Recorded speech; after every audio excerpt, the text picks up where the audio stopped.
Think beyond a degree. Build real impact. Shape your future with an MBA. From IILM University.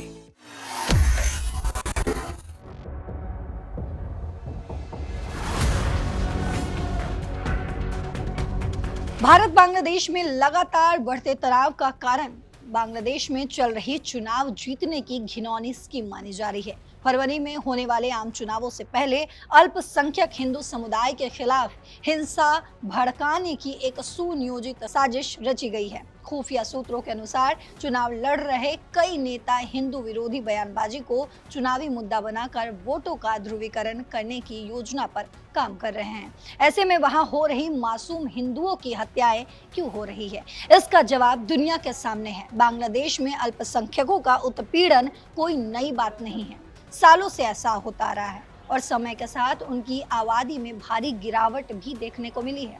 अधिकारियों के मुताबिक इस बार स्थिति इसलिए ज्यादा गंभीर है क्योंकि ये केवल उत्पीड़न नहीं बल्कि सुनियोजित वोट बैंक राजनीति का हिस्सा बन चुका है। ये सब ऐसे समय में हो रहा है जब कई नेता देश में इस्लामिक राज्य की स्थापना की मांग कर रहे हैं और संविधान के बजाय शरिया कानून लागू करने की बात भी कर रहे हैं। ऐसे तनावपूर्ण माहौल में बांग्लादेश में रहने वाले अल्पसंख्यकों की सुरक्षा को लेकर गहरी चिंता बनी हुई है। सवाल ये है कि आखिर ये कब रुकेगा, इस विवाद की मूल वजह क्या है, समझते हैं एक्सपर्ट एडवाइस। मेरे साथ दैनिक जागरण के वरिष्ठ पत्रकार नीलू रंजन सर जुड़े हैं। आखिर सर क्या है इसकी मूल वजह, आसान शब्दों में हम आपसे समझना चाहूंगी।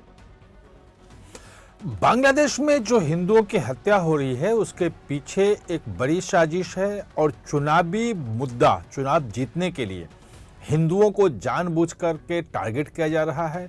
हिंदू विरोधी और भारत विरोधी भावनाएं भड़काकर कट्टरपंथी चुनाव जीतना चाह रहे हैं। ये नई बात नहीं है, ये खुफिया एजेंसियों का खुलासा पहले से है।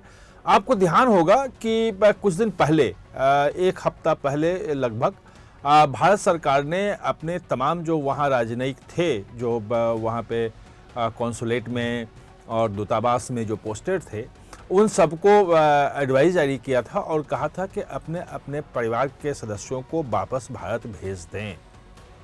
ये बड़ा अनयूजुअल है, सामान्य तौर पे ऐसा होता नहीं है। ये सिर्फ नियम जो है वो अफ़गानिस्तान के लिए था, क्योंकि अफ़गानिस्तान में जो भी राजनीतिक तैनात होते हैं और वहाँ खतरा है तो परिवार को लेके नहीं जाते हैं।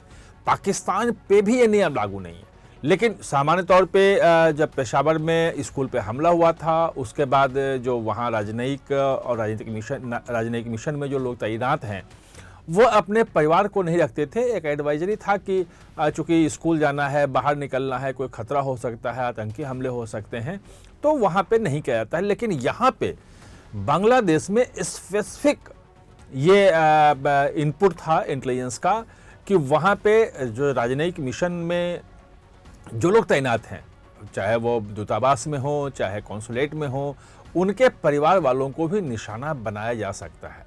भारत की कोशिश ये है कि वहाँ पे शांति से चुनाव हो जाए और चुनाव के बाद जो चुनी हुई सरकार आए उससे बात करें, क्योंकि यूनुस की जो स्थिति है वो एक खतरनाक स्थिति है। यूनुस एक जो कहते हैं तानाशाह है, जैसा कि शेख हसीना ने अभी 2 दिन पहले संबोधन में कहा कि लोकतंत्र की हत्या करके और पूरी पार्टी को बैन करके और एकदम पीछे ढकेल रहे हैं, बांग्लादेश में कट्टरपंथियों को भड़का रहे हैं।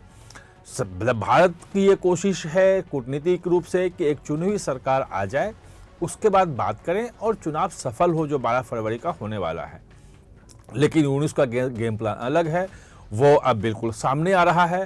वो पहले तो ये कोशिश थी कि हिंदुओं की हत्या हो, तमाम चीज़ें ऐसी अफरा तफरी की स्थिति मच जाए कि चुनाव ना हो, ताकि वो आगे भी अंतरिम सरकार के प्रमुख के रूप में बिना जीते हुए बांग्लादेश का हाल चलाते रहें।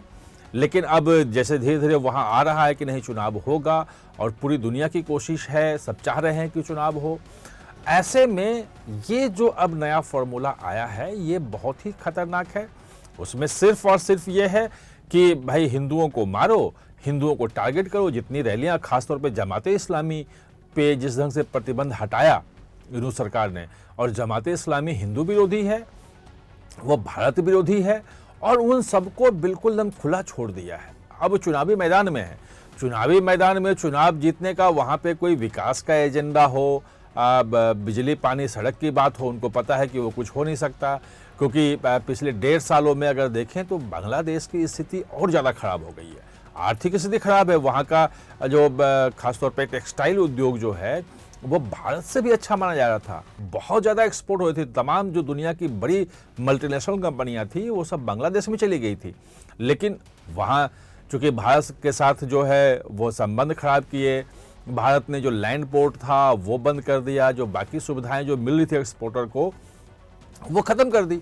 अब हुआ ये कि वहाँ पे वो भी नहीं है, ऑर्डर ही नहीं है, कंपनियां बंद होने के कार पे है। ये भी आ रहा है कि 1 फरवरी के बाद जो उनका यूनियन है खासकर टेक्सटाइल मैन्युफैक्चरर का, उन्होंने कहा है कि भाई हम 1 फरवरी से हमारा उत्पादन बिल्कुल बंद हो जाएगा, क्योंकि हमारे बंद करने के अलावा कोई चारा नहीं है।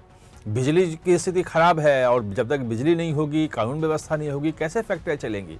और जिस ढंग से लिंचिंग हो रही है लोगों की, वो स्थिति बांग्लादेश की वाकई आर्थिक हालत खराब है।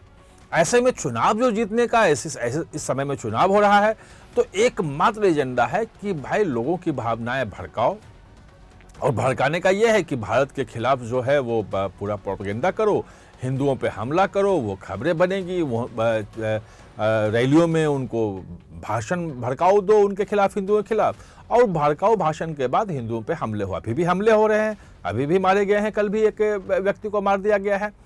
तो ये एक पूरी सोची समझी साजिश है, जिसका बारे में भारतीय खुफिया एजेंसियों ने पहले अलर्ट कर दिया था।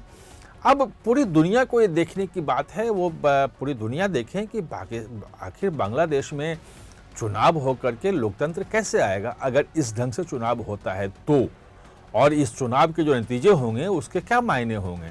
ये बहुत सारी चीज़ें हैं, बहुत सारे सवाल हैं जिसका जवाब भारत को भी चाहिए और पूरी दुनिया को भी चाहिए। लेकिन जो सबसे ज़्यादा जरूरी अभी जो मेरे हिसाब से लग रहा है, और जो शायद भारत सरकार भी सोच रही है उसी दिशा में, कि यूनुस सरकार का सबसे पहले जाना जरूरी है, क्योंकि जो कुछ भी हो रहा है, जो प्रोग्राम हिंदुओं के खिलाफ, भारत के खिलाफ हो रहा है, उसके पीछे कहीं ना कहीं यूनुस की जो है साजिश है, और वो या तो चुनाव टालना चाहता है या चुनाव ऐसा हो कि भारत विरोधी और कट्टर इस्लामिक जो शक्तियां हैं, जो लोग हैं, वो जीत के आए, ताकि भारत के खिलाफ एक माहौल वहां बना रहे।